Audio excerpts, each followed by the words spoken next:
It's getting real out here. People are literally saying that the US is starting to feel like a regime. And while some are packing their bags for Canada out of fear, others are heading south to Colombia for peace and simplicity. Let's talk about why so many Americans are leaving USA this year. Like this couple on TikTok, Eat Tennessee Blue. This man calm delivery makes it scarier. He's not ranting, but he's genuinely concerned about the US. It's Sunday morning, and I just wanted to share a few thoughts. My wife and I were talking about what got us to the decision to depart and go to Canada. If you followed any of the previous ones, it's something that took me a while to get here. She was here before I was wanting to do this. I think I was holding out hope and some idea that this was somehow going to pass or wash out, and it hasn't. I think the tipping point for me was this last 48 to 72 hours, which is funny. That's the sliding scale that seems to be reused over and over. Oh, in the last 48 hours. But this past 48 to 72 hours with the decision and the announcement by Homeland Security, not pundits or not people speculating on other social media sites or pages, but actually from the horse's mouth, that they are hiring 30 people that are going to be tech savvy, whose whole purpose is to create a 24/7 workshop to begin scrubbing through social media, all the platforms,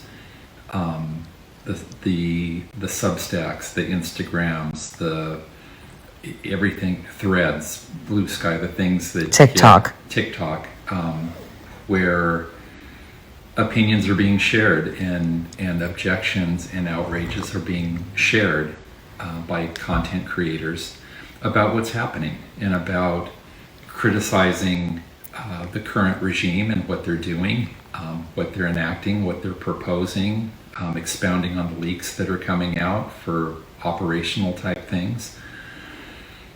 And the narrative just keeps moving further down the field of totalitarianism and fascism and shutting out and prosecuting and penalizing people who speak out, who write things, who say things, who post things, who put up graphics, who protest, even out in the streets, against this regime and what they're doing.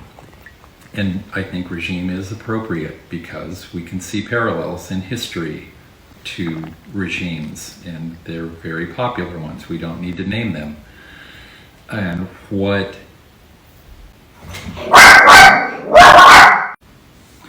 not just historically what we well know those ended in, but now what we are relearning and revisiting from the history that we've learned that led up to those actions that were just absolutely abhorrent in what they brought out against their people and against their own citizens and against ethnic groups. We're learning what that sliding scale, revisiting and being reminded of what that sliding scale was that led to those events. It didn't just start with those events. There was persecutions leading to it. There was separations that happened before that. There was the creating of rhetoric and public opinion against certain groups and beliefs and people. Again, historically, in multiple situations. We're there, and that's what's happening. And what I told my wife with this work group, this social media group, is you really need to unpack it. This is an investment, and this is something that takes time and it takes money, and you don't put time and money into something unless you have a long-term plan for it. There's hiring of personnel. There is creating data drives and data storage facilities for compounding and compiling this, and for analyzing it, and for separating it, and programs for that. One of the programs that's, I think, fallen off a lot of radars is Peter Thiel, and the agreement that the contract that the government has made with that software program, and what that software program does globally in facial recognition, in compiling and connecting data around protests and things like that. So you don't just do that for that to be the end game. That then becomes the leverage and the ammunition towards action, towards incarceration, towards impounding personal property, towards taking personal freedoms, towards not only incarcerating, but relocating people to other countries, not of their choosing, with no due process. We see it. It's in plain sight right now, and it's happening, and it's not being hidden. It's right out in the open. And I know a lot of that is focused on, and we've seen it, is on immigration and on non-documented people that are here, and non-citizens. But again, all that investment doesn't go into that just being an end game, and that being the final point. It's used to control the people. Yes, it's used for control, for them, for us, and how easy to then slide into the next step of what was already laid out on Monday of the enemy within. That is where this is going. That is why they're looking at social media platforms. To be honest, think about it. Social media and the posts and the protests and the opinions are not coming out of an undocumented migrant community. They're coming out of US citizens here at home in large and small cities that are opposed to what's going on. That's what's being looked at. That is what is being scrubbed and compiled by work groups, not some footprint that somebody who may be here beyond a visa or not even on a visa at all is doing. That's less than a fraction of 1% of what's out there. Those people already know not to make a profile and not to make any type of notice.